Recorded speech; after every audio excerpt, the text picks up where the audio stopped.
Hey, and assalamu alaikum to all my listeners. You are listening to Rabia Carvalho, and this, of course, is Green Thumbs Up. Yeah, Green Thumbs Up, that gardening and natural living show you didn't know you needed. And we are live on Facebook, we're live on YouTube, and of course, we're live on my TikTok life coach, Rabia. So you can join us anyway. Things are looking a little bit wonky in studio this morning. It's been like a week into Ramadan, and I don't know about you folks, but Alhamdulillah, it's been a wonderful time. But yes, of course, it does come with its trials, right? So we are going to just experience some gratitude today. And as you know, Green Thumbs Up is that gardening and natural living show that you didn't know you needed. It's the show where everyone's an expert and nobody has all the answers, but together we grow. Now, Siboniso, I need to find out what's going on here, brother. Siboniso is our sound engineer, and I don't know why, but that screen is looking very wonky. There's a screen if you're joining us on Facebook, and if you're looking at me and I'm looking kind of sideways, we don't know. We don't know, folks. Anyway, we are here this morning for a very, very special show.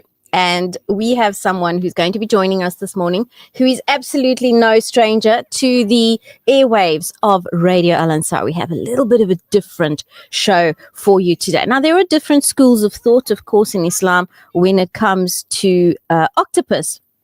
But we are going to be talking to someone that you all know by now very, very well, who is our resident gardener down under. He's not just our gardener down under. He's also the diver from down under, the skydiver from up above, and the knower of so many different things. He's a business mentor. You know him as Daryl Phipson from Australia. Is joining us all the way from, oh dear, that's terrible accent. Joining us all the way from Australia this morning. And before we get him on the line, I just want to make salam to our sound engineer here, because I have a joke for you. As always, the dry jokes are here. Brother, Siboniso, assalamu alaikum. Wa alaikum salam. How are you? I'm good. How's it going? Alhamdulillah. How is your rosa? Alhamdulillah. Subhanallah. All good, good, good. Now, I've got a joke for you. And I'm wondering if we shouldn't have Daryl on the line for this as well. Let's get Daryl. Let's get Daryl on the line. Let's see if he's there. Good morning, Mr. Daryl Phipson. How are you? Oh, I think we have a bit of a sound issue. Let's try that again. Good morning. Yeah, good afternoon. I'm good, and yourself? Oh, it's afternoon there by you. Let's take the machine away. So it's afternoon out in Australia. And here it is morning, but I know that you guys have been dealing with a little bit of a natural phenomenon, aka a cyclone. How's it going on your end? Yeah, things are going good. It's called Cyclone Alfred that basically hit the coast, and it probably hit about 24 hours ago. We've probably had about 250 millimeters of rain.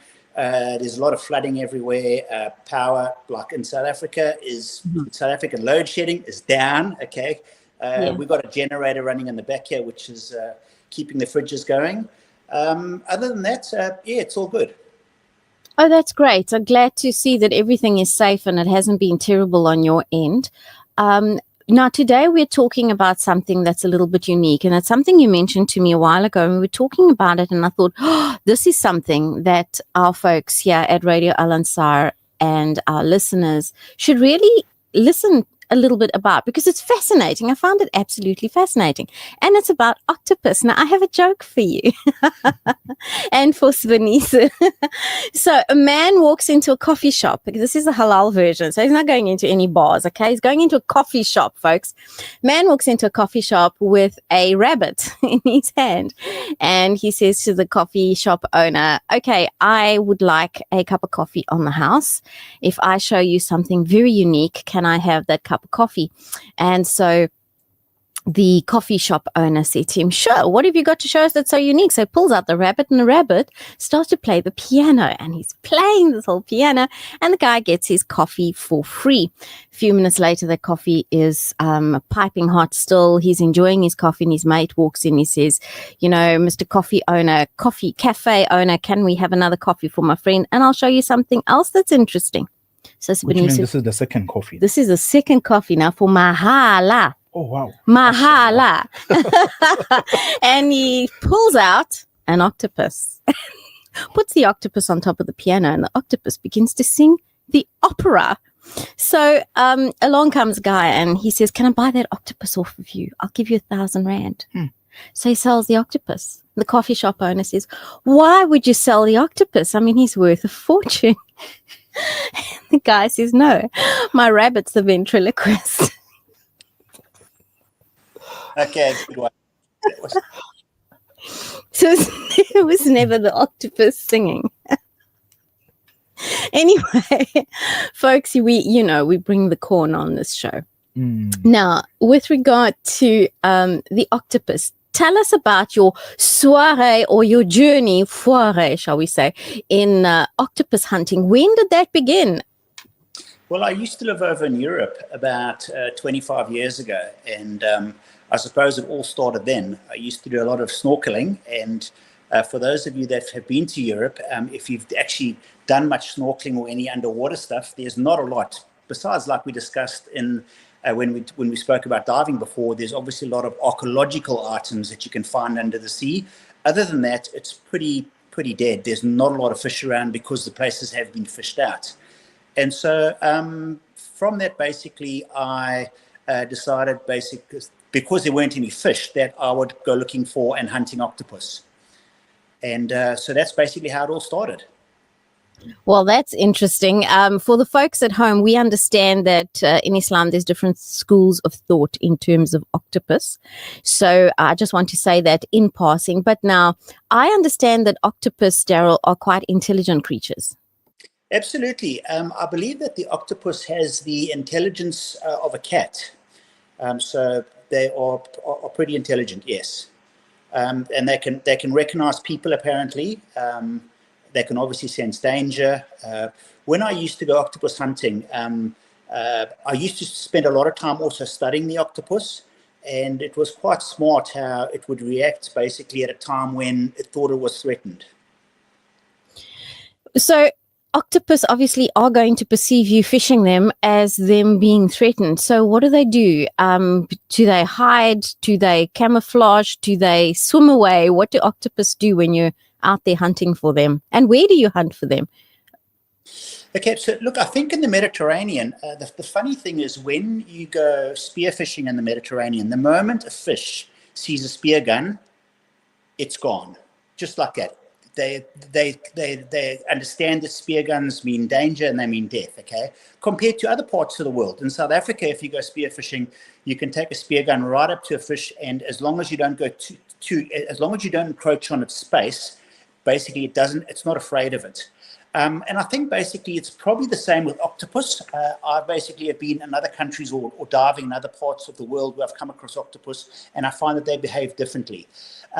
But generally, when you're looking for an octopus, and we'll talk primarily about it in the Mediterranean, they tend to, and most places in the world, they basically tend to look for rocky places. That's where they generally hide or live. And they basically look for little crevices so they can conceal themselves inside the crevice, or if danger comes along, obviously they basically retreat back into it. So generally speaking, octopus are nocturnal. They go out and hunt at night. In the daytime, basically, they'll sit in their little burrow or their little hole in the sea, and they'll basically just watch the world go by. So what they do, obviously, is because they are curious, they'll tend to sort of come out of their little hole or burrow a bit, sometimes maybe 100 millimeters or 150 millimeters. And then if somebody comes along, for example, a snorkeler or somebody with a spear gun, what the octopus will initially do, if he's caught off guard, he will just freeze. And then slowly he will recede back into his burrow. Okay, so octopus are frightful or frightened little creatures. They're quite skittish, I suppose. I think in the Mediterranean, yes. Maybe they're used to being fished in the Mediterranean, and so now anything that comes near them, they think, I'm going to die! I'm going to die! These poor little octopus. They are quite intelligent. I remember during the South African World Cup, there was some strange thing where people were asking octopus to make predictions on the soccer game. It's very, very bizarre what people believe about octopus. But I've also seen octopus being very, very friendly to humans. And maybe that is because they have, the intelligence of a cat. I find that fascinating. So you're approaching this octopus and they're hiding in the rocks. Can you see them? Do they kind of change colors? Do they shoot out ink to keep you away? No, generally what an octopus will do is an octopus, if it feels in danger and it's sort of back into its hole, or even if it's caught out in the open, and it knows that basically something is watching it, it'll freeze. And at that point, basically, you can get up to probably within about 50 millimeters or 5 centimeters of the octopus before it'll actually move. So it'll just freeze and it'll basically not move, thinking that hopefully you haven't discovered it. When you get close to it, or for example, if you try to catch it, what it'll do, it'll recede back into its hole as fast as it can. And you then use its tentacles to suck onto the rocks, so that if you put your hand in there to try and pull it out, it's going to be almost impossible. Those tentacles are quite strong. Apparently, if you get them caught on you, very, very hard to get rid of an octopus. Yeah, they can suck onto you. And if an octopus basically winds its tentacles around your arm like that, when you pull it off, you find you have little red splotches from where the suckers have actually been sucking onto your skin. A little bit of cupping therapy naturally made by octopus.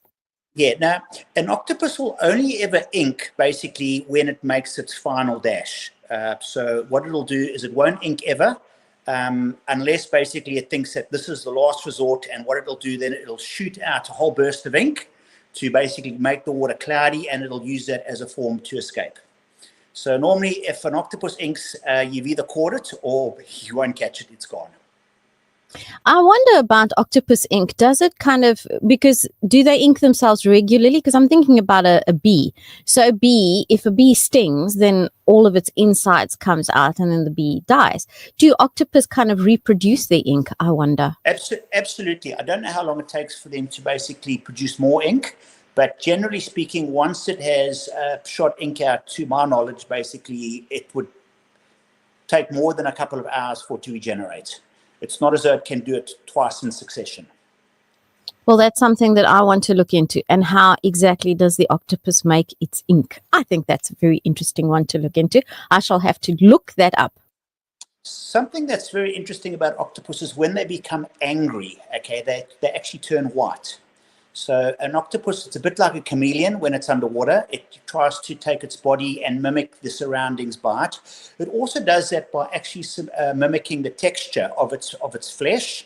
So if it's in a place where like it's lots of rocks and very stubbly, it'll make its flesh look very bumpy. If it's in a place where it's like a smooth sand bed, it'll make its flesh look, or its skin, make its skin look smooth. But when it gets angry, it actually turns white, which is quite interesting. That is interesting. I didn't know octopus turn white when they are angry. I also didn't know that the skin texture actually changes. I thought maybe it was just like a chameleon where, different color, but you're talking about the actual texture of the skin changing. So if you do end up touching the octopus by accident, you may think it's just, another extension of the rock. Mind you, the eyes, don't they have big eyes that you could spot? Yeah, octopuses, their eyes are probably about the size of peas, so they're not too large, but they do actually sort of protrude from its head. Yes, probably a bit like a chameleon. Okay, so if an octopus, you've caught the octopus now, and it has tangled its tentacles around your spear, how do you get it off? How do you kill it? I mean, you can think with a fish, okay? Fish is going to die of water, but an octopus can stay in water for an hour. So Bernice is looking at pictures of octopus. What are you looking at there, brother? The way he's whispering, the way it's walking. Okay, he's looking at the way the octopus walks. It is interesting. Octopus kind of tend to. What I need to know. Yes, please ask away, Siboniso. What eating? What is it eating? So what do octopus eat, Daryl? So octopus, basically, they eat fish. So what an octopus will do is and that's what hunts at night, it'll encroach upon a fish primarily that's sleeping, and it'll use its tentacles to ensnare it, and then it'll eat it. There you go, Spoonie. There you go. It's going to eat fish. That's what it eats. It's fish. So the interesting thing about the octopus that I also did not know, but I looked at in preparation for the show, is that the octopus is predominantly made of collagen. And it's quite a hard collagen, but then, of course, when you cook it, that is when that collagen gets a little bit soft. And that's where there are different schools of thoughts, certainly. But in terms of cooking octopus, what is your favorite way to cook that octopus, Daryl? Well, first of all, Rabia, you need to ensure that the octopus is nice and tender. So if you're down at the sea and you catch an octopus, generally what people will do is they will take the beak, and that's basically a hard little section which is like in the middle of its body. They'll take that out, and they'll turn the head inside out and remove its entrails, etc., and organs. And then basically they will beat the octopus against the rock. So they'll take the octopus and they will throw it just like you would be throwing a cricket ball into the ground, for example. And you need to basically do that until the tentacles start to curl, which means that it's now thoroughly tenderized. And then you can take it home and cook it. So there are a few different ways of cooking octopus. Probably the two most common, people will put the octopus on a braai. So basically what they'll do is they will take it and they put it on a low heat, and they will slowly just let it cook away until the meat becomes really soft and tender.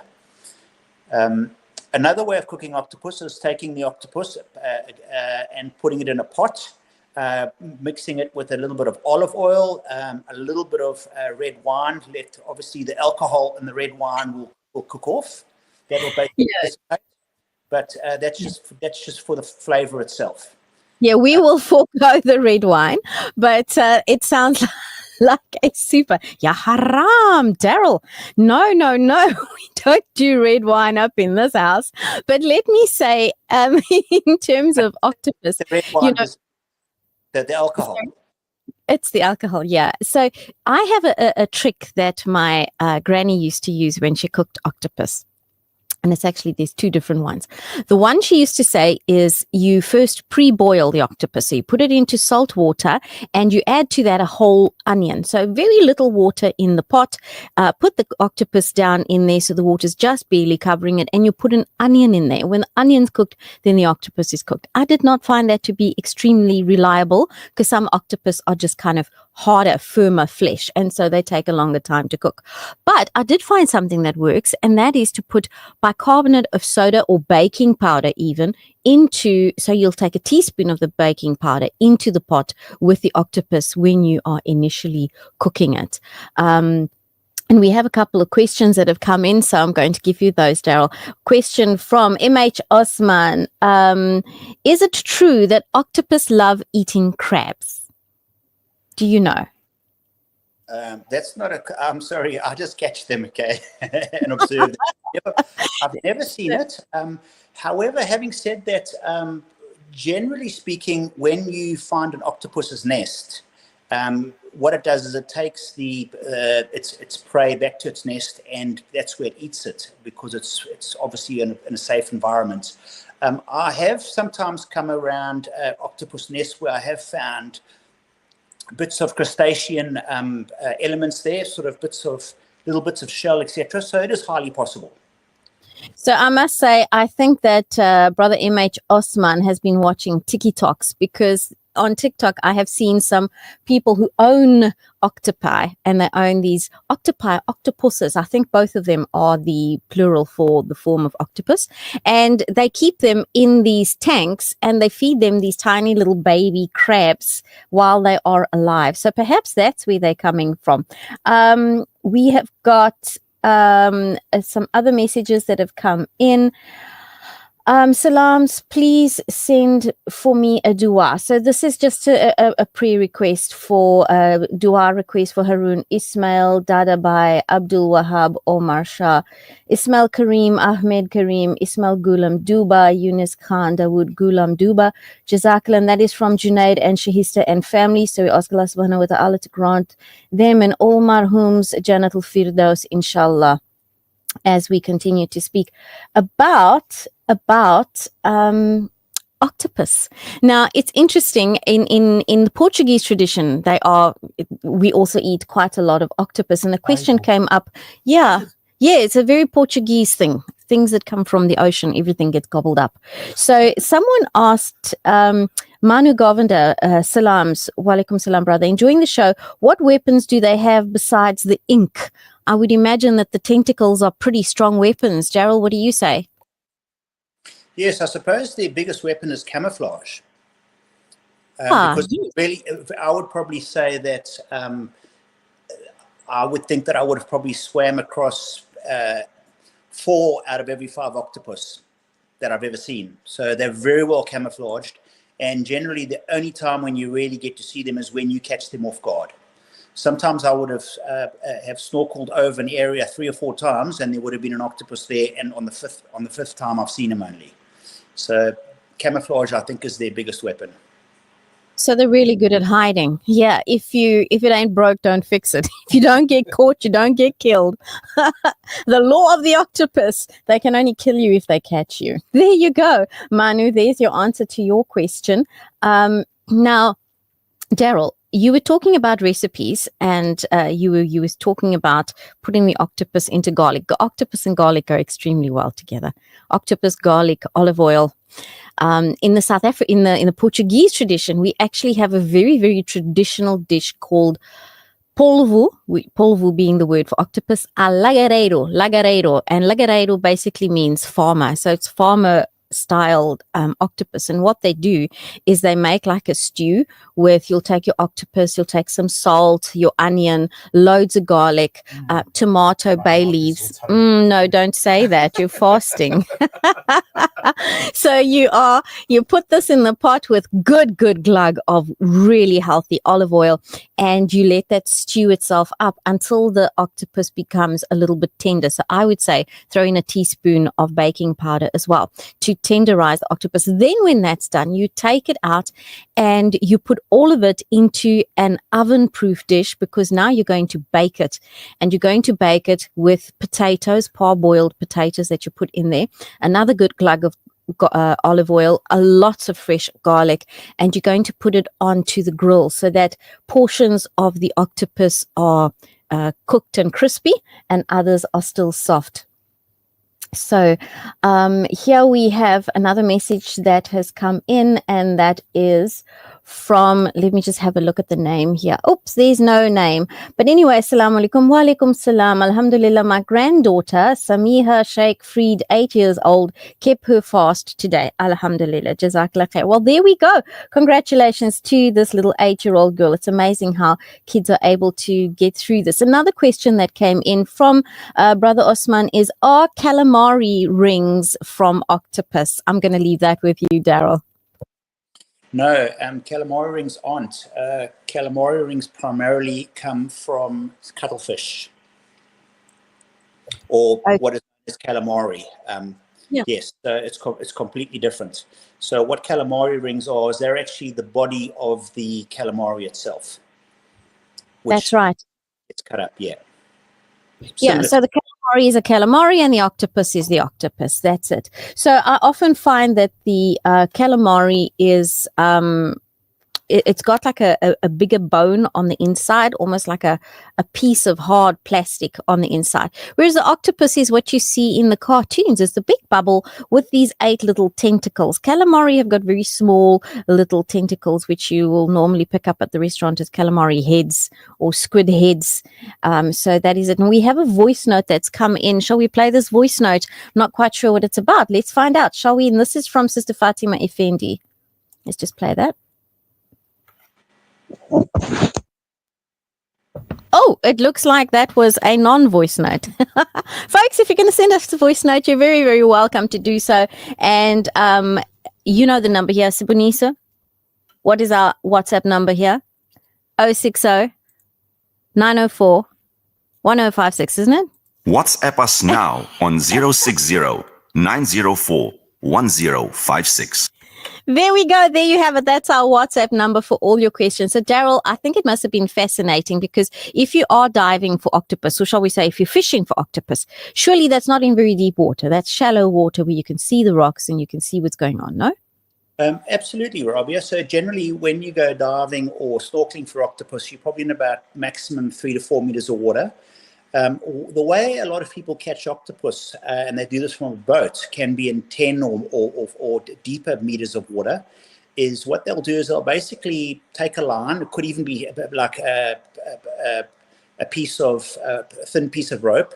They tie a anchor onto the bottom of it, obviously, which allows it to fall nicely onto the bottom of the seabed.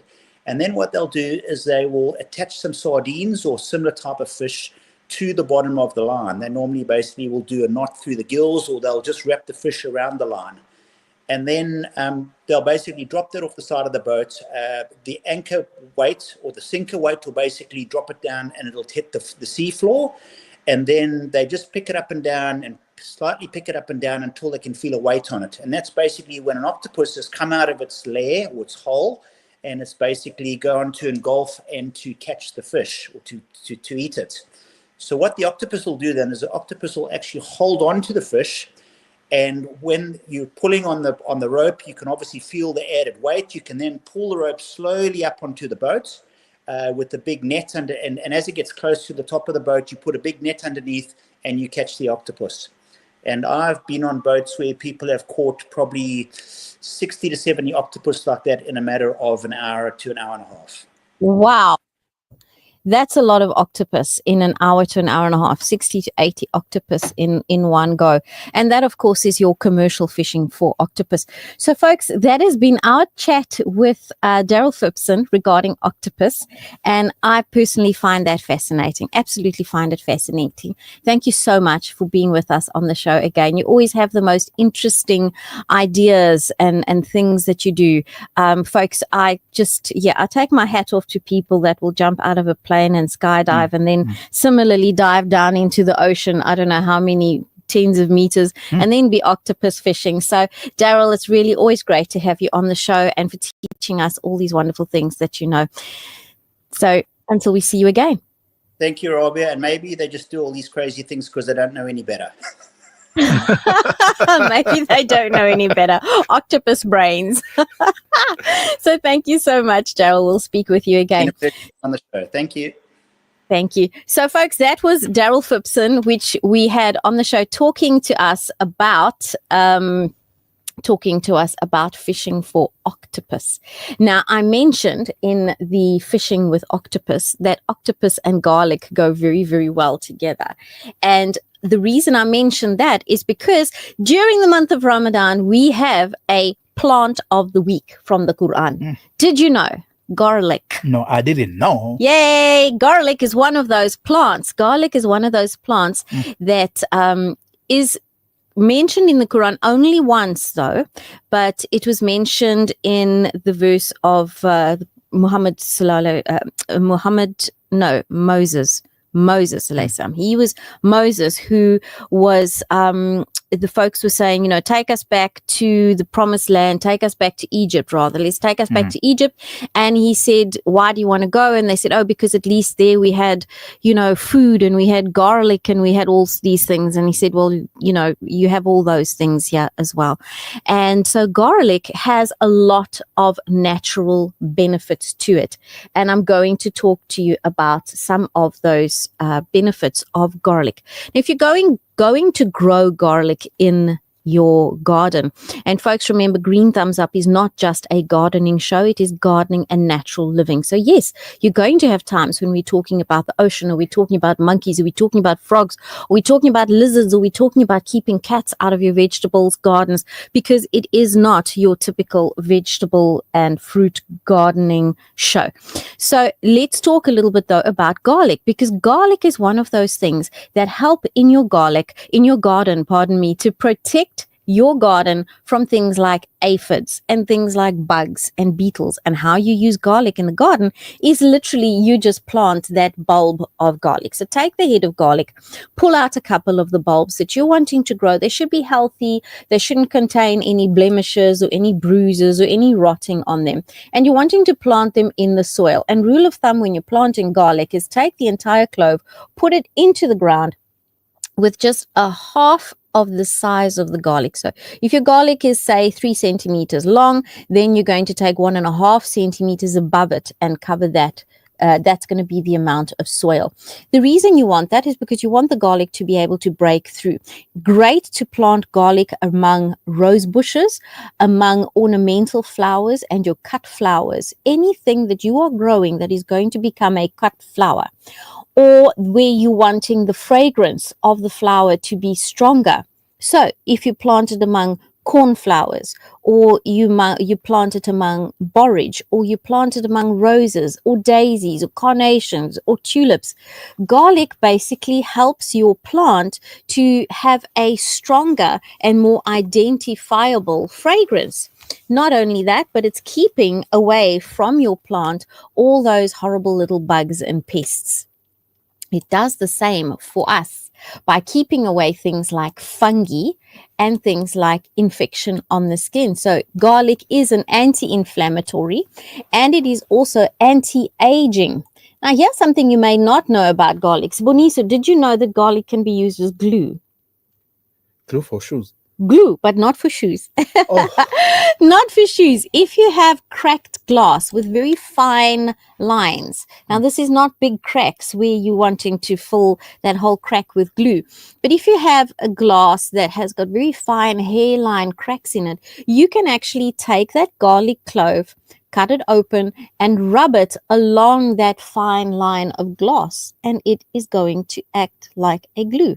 It's going to seal those very fine cracks. And it does the same for us human beings in terms of the fine cracks in our skin. You know what those are called, Sibonisu? Wrinkles. The one on. Wrinkles.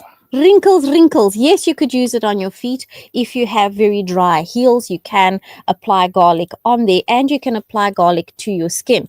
But here's the trick. When you are using garlic on your skin, make sure that you have soaked it. Oh, yeah. Soak your garlic For at many least 24 hours. So at least one day you're going to soak the garlic, and if you can soak it for 48 hours. The stronger your garlic is, sometimes you get garlic that's almost purple, and that garlic that's almost purple is extremely strong, and it may actually burn your skin. So you want to soak that garlic for even longer. Once you've soaked garlic, you can now pulse it down to a paste, and that paste can be used on wounds for wound healing. It can be used on mosquito bites and insect bites to stop that itch. So in a pinch, you could just cut a garlic open and just rub that mosquito bite, and that takes away that sting. And you can use your garlic, your fresh garlic, to make poultices or anti-aging facial masks. I've got quite a few recipes. If you listeners want to go out to my social media, particularly on TikTok, there's a whole lot of recipes on anti-aging, which is one of my favorite things to know about anti-aging with nature, because if nature can roll back the years and nature can heal you, then why not use it, right? So you want to turn your garlic into a paste. That paste you can use almost immediately. You can mix in some honey, and there you have a wonderful, wonderful face mask for acne and sebaceous acne. That is your garlic puree or paste, not the stuff you get from the store, but one that you make at home. Why not? Because in the store they add all sorts of things to it. They add preservatives to it. They add all sorts of issues to it. So we don't want any of that. We've got a message that came in here. I don't have a name here, but salams wa alaikum salam. Hope you well, sister. I have a problem with my lemon tree. Something is eating the leaves. So that's something that can be eating the leaves. That can be aphids. That can be leaf miners. Okay. And the leaf miners basically look at your lemon leaves, your lemon tree leaves. Look on the underside of the leaf. If you're seeing lines like little brown train tracks, then you're talking about leaf miners or leaf weavers. And there you can actually use garlic as a spray for your lemon tree. So that's right up the alley of what we're speaking about right now. And what you're going to do to make your garlic leaves healthier and to get rid of those bugs is you're going to take fresh garlic, so a head of garlic, probably about 6 to 8 cloves. You're then going to take a head of onion. as well. So you've got garlic, you've got onion, approximately the same amount. And then you're going to take chili. Sounds like you're making a laka chow there, hey? Garlic, onions, and chili. More or less the same amounts as one another. And you're going to pulse that all together in a liquidizer or a NutriBullet with a liter of water. So mix it all up. It turns into like a paste. To that, you're going to add another liter of water. So keep that, store that in one of these bottles. If you've got cool drink bottles lying around, rather than, get rid of that plastic, you can use that for this kind of a thing. Store it in there. And it's okay if it does ferment over the days to come, because when you water, you're going to dilute that down, but with another 2. So if you've got 2 liters of the mix, you're going to dilute it with another 2 liters of water. And then you can spray your lemon tree. You can spray your anthuriums. You can spray any big leafy plants, fig trees that you're wanting to get rid of all sorts of bugs on them. And that goes for aphids, that goes for any strange caterpillars that you don't see that might be there. And if you're wanting to give that an extra oomph to really get rid of any smaller critters that you can't see, then you're going to add 3 tablespoons of oil of your choice. So that can be olive oil, that can be plain old kitchen sunflower oil, not recycled dirty oil. This should be clean oil. And then you're going to shake that up, mix it 2 by 2. And that is what you're going to use to spray. It's not just an insecticide. It is also a feeder of plants. So it is also a fertilizer. And you can use this recipe very effectively in your garden for all your large leafed plants, even your chili plants, because one would think that chili keeps bugs away, and yet you'll still find grasshoppers trying to nosh on your chili plants. I have currently got quite a few Carolina Reaper chilies growing, and strews bobs. The leaves of these things are so strong that they're supposed to be keeping elephants away. In Malaysia, they take the Carolina Reaper leaves and they mix it up with water and oil, and they make a paste, and they actually use that paste on fences. They rub the paste on the fences to keep the elephants away. But strews bobbies, grasshoppers will still find a way, hey? Grasshoppers will still find a way to eat those things, to eat our plants, to eat our Carolina Reapers. And my Carolina Reapers are currently fruiting, and they fruit prolifically. With chili plants, the more space they have beneath the earth, the bigger that tree gets and the bigger your fruit gets. This is the time of the year, of course, we're going into autumn now, folks, and these are autumn rains that we are having. We're actually going from autumn into winter soon, in fact, in about March. And we've got some messages that came in over here. Okay, so we're going into March now, so we need to start looking at plants that need to be fed because they are still in fruit. Remember, if they're still in fruit, then from the N, P, and K of fertilizers, you need a higher K, which is your phosphates, to allow that fruit to continue to grow. You also need some magnesium if you have fruit or you have flowers. So if you've got some flowers growing at the moment, like your orchid flowers, and you want to extend their life, then a little bit of Epsom salts is going to do you. It's going to take you a long way. Some Epsom salts. We're going to take a short little break for our adverts. We do need to play our adverts. We are going to be back with you immediately after this, so don't go away. You're with Green Thumbs Up. I'm Rabia Carvalho. We're talking gardening and natural living, and we'll chat to you just after this ad break. Assalamu alaikum wa rahmatullahi wa barakatuh. This is Khutamul Islam, and you're listening to Radio Al-Ansar. Sands-F Ramadan 1446. Generosity feeds souls. You know, I've seen firsthand how Sands-F transform lives, providing food, education, and hope. Supporting Sands-F means, of course, a better future. Visit our website at www.sandsaf.org.za or contact our Durban office on 031 309 6786 to make your contribution today. Together, we can feed souls and uplift lives. Sands-F, believe in the power of Zakah. Join Africa Muslims Agency this Ramadan as we dig deep, reaching into the heart of the earth to fill the cups of those in need. A water well or borehole provides multiple mercies beyond clean drinking water. From education to empowerment to health. Sponsor a water well for 16,500 Rand in Africa, a borehole for 55,000 Rand in Afghanistan, or 65,000 Rand in Africa. This Ramadan, let your mercy flow with AMA. 23 nations, one table, every meal, a mercy. Krugerrands are a timeless investment. Every day, thousands trust Issa Bullion to buy, store, and sell them effortlessly. With 16 years of global expertise, we make gold trading simple. Trade 24/5 from anywhere on our user-friendly platform, a first for South Africa. Each Krugerrand is fully insured and stored in high-security vaults. Enjoy competitive pricing and guaranteed buyback. Issa Bullion, built on trust, driven by expertise, focused on your future. Visit isabullion.co.za today. Call us now on 0861 904 904. Imagine fasting and not knowing you'll have something to eat at iftar. This is a sad reality for thousands of new and indigenous Muslims in Southern Africa. Each Ramadan, for over 20 years, the Islamic Dawah movement has been providing iftar meals in over 50 township masjids. All it takes is 30 Rand per meal. 30 Rand provides an iftar meal for a fasting person. Your help would make a world of a difference. Call IDM on 031 304 6883 or visit idmsa.org to donate. IDM, taking Islam to as many hearts and homes as possible.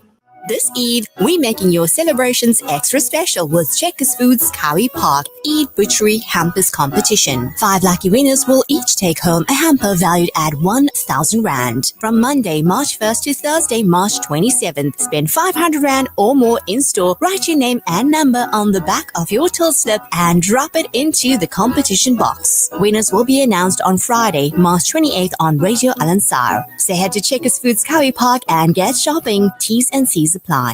Follow us on Instagram at Radio Al Ansar.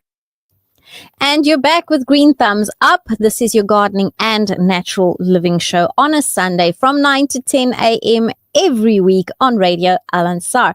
You can find us on Facebook, Radio Al Ansar. You can find us on YouTube, Radio Al Ansar. You can find us on FM in Durban at 90.4 or FM in Pietermaritzburg 105.6. And of course, for today, you can find me on TikTok as Life Coach Rabia and come and have a look in at behind the scenes, what goes on in the studio as we're speaking to you. And we were talking about garlic. We were talking about octopus. We're talking about garlic in the garden and garlic on the skin. So in the garden, to summarize, it is an anti-buggerer. Yes, it is. It is a pesticide, a natural pesticide, whether it's growing or you've created a natural pesticide with it. I've given out a recipe, equal parts garlic, equal parts onion, equal parts chili, and then you're wanting 2 tablespoons of oil for the smaller little critters, and inshallah that'll help. So another message has come in.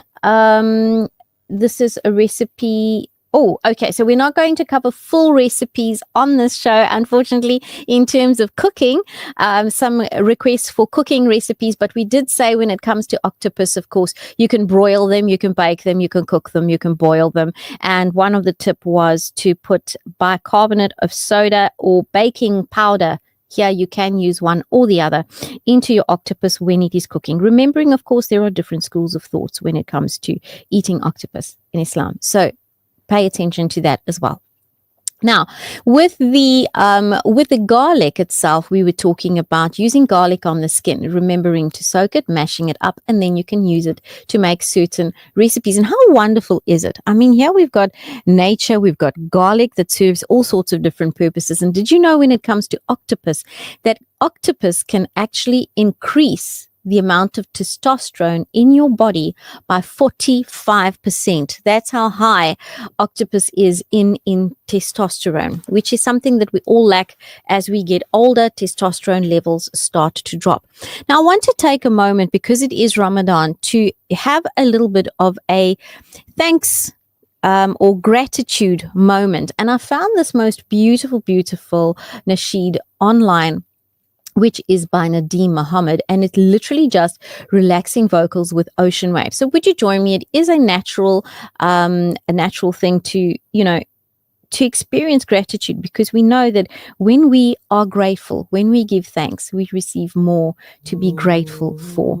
So let's take a moment before we close the show, before we end the show, to really allow ourselves to express gratitude.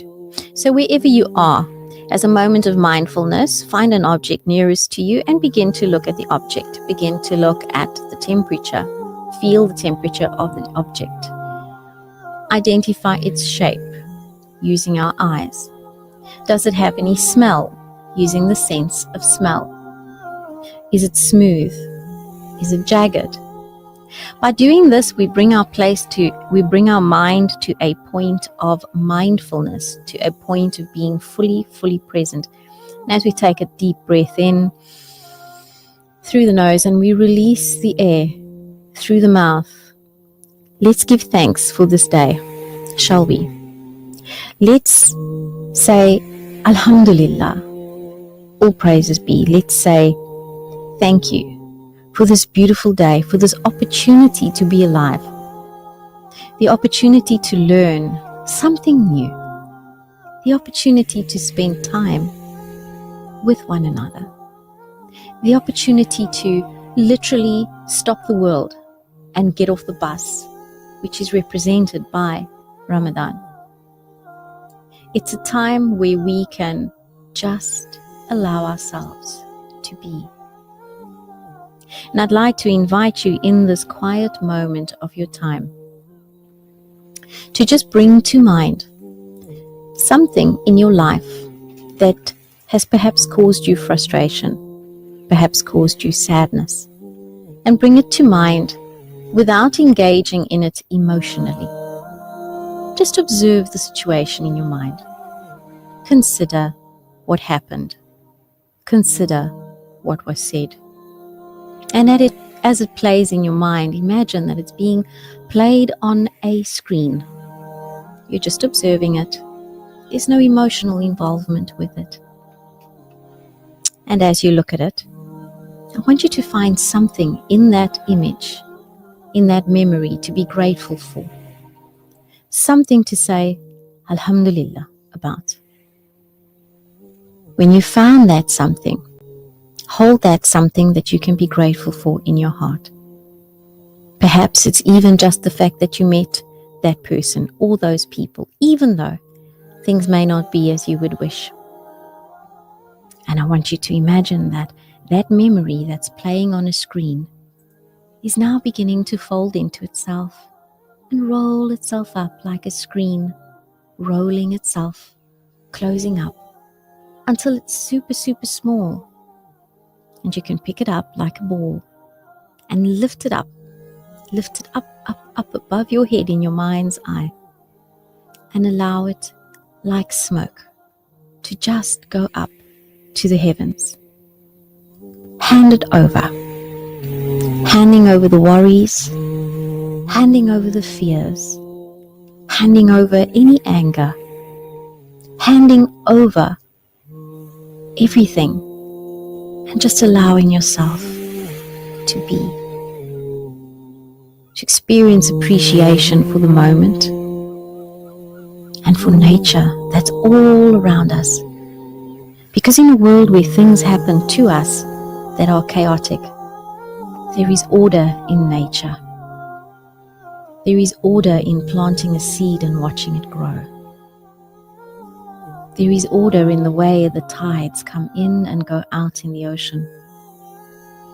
There is order in the way that fish eat fish, get eaten by bigger fish, and the cycle continues. There is order in the way water evaporates and comes and falls on us like rain on this earth. How beautiful.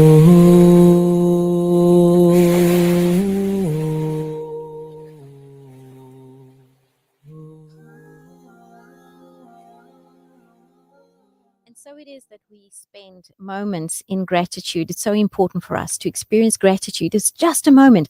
Sometimes we've got to just kind of stop the world, get off for a little bit, and allow ourselves to experience gratitude. Because when we are grateful, more good things come through, right? So, folks, that's it from me. Until next week on Green Thumbs Up, from myself, from Brother Sponiso in studio. Yes. And we thank you for spending this time with us. From myself, Siboniso, the entire team at Radio Al-Ansar. Until we see you next week, Sunday, once again for Green Thumbs Up, that gardening and natural living show you didn't know you needed. We say to you, wish you a continuation of a blessed Ramadan. And until next week, Assalamu alaikum wa rahmatullahi wa barakatuh.